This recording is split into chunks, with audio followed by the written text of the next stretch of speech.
तर नमस्कार मित्रांनो, आपल्या सर्वांचं हिंद केसरी बकासूर अपडेट या चॅनलवरती स्वागत आहे. तर आपल्या सर्वांचा लाडका दशम हिंद केसरी बकासूर चोराड या मैदानामध्ये दाखल झालेला आहे व आत्ताच नुकताच गटपास होऊन तो पाहू शकता तुम्ही आराम करतोय. तर आपल्या समोर आहेत अमोल दादा. तर त्यांना विचारूया आजचं नियोजन कसं करण्यात आलं होतं. नमस्कार दादा. नमस्कार. आजचं नियोजन कसं करण्यात आलं होतं?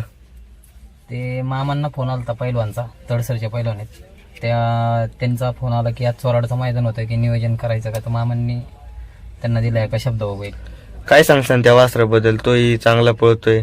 चांगला पळतो कोण तो पण, म्हणजे भरपूर फायनल येते. आपण भरपूर वेळा बघितलाय त्याला, पण चांगला पळाला, चांगली पळाली गाडी. 13 नंबर गटामध्ये पळाली, सेमीला पात्र झाली.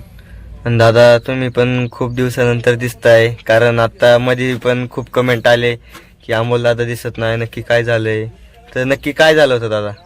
काय नाही, घरी जरा फॅमिलीमधले लग्न होते 2-3, त्याच्यामुळं यायला नव्हतं गावात. तर रात्री मामांचा आणि मोबाईल शेटचा फोन आला की अरे उद्या मैदानी जायचं आहे आपल्याला. त्यांना एक फोन केला, म्हणलं येतो, मला फोन करा, मी येतो. मग आलो. आणि आपल्या समोर आहेत प्रसिद्ध युट्यूबर, त्यांच्याबद्दल काय सांगसान? काय नाही, चांगलं चॅनल चाललंय. कमी दिवसामध्ये जास्त प्रगती केली त्यांनी पण भरपूर. आता चर्चेत असलेल्या युट्यूबरमध्ये त्यांचं पण एक नाव आहे. दादा काय सांगसान बकासूर बद्दल? काय नाही, आता बकासूरला काय जेवढं बोललं तेवढं कमीच आहे, कारण की अखंड महाराष्ट्राला माहिती आहे की बकासूर काय करू शकतोय आणि काय नाही ते. आता म्हणजे नाही का, आपण सांगण्यापेक्षा म्हणजे शब्दात वर्णन करू शकत नाही असं तो बैल आहे एकच. कारण की आजपर्यंत कित्येक बैल येऊन गेले, पण सगळेजण म्हणतात की दशम हिंद केसरी बकासूर का आज म्हणजे बैल होणार पण नाही आणि कधी झाला पण नाही. बरोबर आहे का? आणि असा बैल आहे की तो जरा रोज जरी पळवला तरी त्याचं स्पीड इतकं वाढतंय, जेवढं तुम्ही रेग्युलर पळवता तेवढं स्पीड वाढत जाते. असं एकच बैल महाराष्ट्रात, आणि असा बैल मात्र वाटत नाही की नाही का कधी होईल किंवा नाही होणार.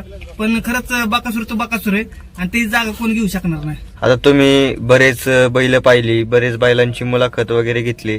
तुम्हाला बकासूर मध्ये काय वाटतं? काय त्याच्या वेगळापणा, काय त्याच्यात वेगळा पण म्हणजे एकतर गावठी बैल आहे, हो. आणि असा बैल म्हणजे नाही का एकदम गावठी बैल आहे. आणि पळ तर म्हणजे सगळ्यात वेगळा पळ आहे, कारण की जेव्हा त्या शेजारी कुठली पण गाडी असू द्या, तो गाडी कधी सोडत बी नाही. आणि असं म्हणजे असं नाही की बाबा नाही टाका टाकीत हे झालंय, असं आहे तसं आहे, तसलं कधी नसते. म्हणजे बकासूरचा डायरेक्ट सुट्टा निकाल असतोय.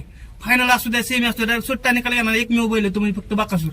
आणि त्यासारखं बैल होणार पण नाही आणि ते झाला पण नाही. आणि त्याचा आशीर्वाद कायम सर्वांना असतो, त्याच्यामुळं सर्वांचं चांगलं होतं. आणि काही लोक त्याचा देवघरात एक फोटो ठेवतात, त्याची पण पूजा करतात. त्याबद्दल काय सांगतात? नाही बरोबर आहे. आता कारण काय झालंय, आता बरेच जण असे आहेत की म्हणजे बकासूर कडून एक इच्छा मागतात. असे म्हणजे बरेच किस्से मी पण खूप जणांच्या बाईट घेतलेत. त्यांनी बकासूर पडले काहीतरी इच्छा मागितली आणि त्यांची पूर्ण पण होती.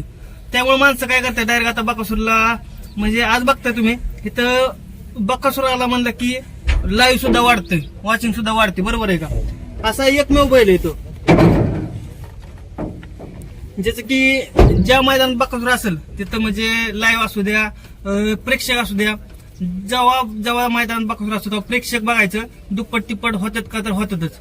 असा एकच बकासूर आहे. म्हणून तर आणि जे मोबाईल शेट आहेत, आपले मामा आहेत, अमोल शेट आहेत, म्हणजे ह्यांच्यासारखी माणसं फार कमी आहेत. कारण की प्रत्येकाला नाही समजून घेतात माणसं. आणि आम्ही सुद्धा आलो की आमचं काय रोजच असते, पण रोज नाही काय थोडे 2 शब्द का व्हायला बोलतात.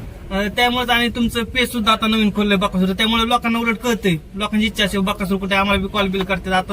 आता जेवढ्या एखाद्या फॅनचा फोन आलता पुण्यावरनं की दादा बकासूरचं काय झालं, म्हणजे एवढं लोकांचं प्रेम, लोक आम्हाला फोन करतात दादा बकासूर मैदानात आलाय का, काय झालंय, हे झालंय. म्हणजे एवढं प्रेम लोकांचं, म्हणजे बकासूर मुळे बैलगाडी क्षेत्र एक वेगळ्या मार्गावर गेले.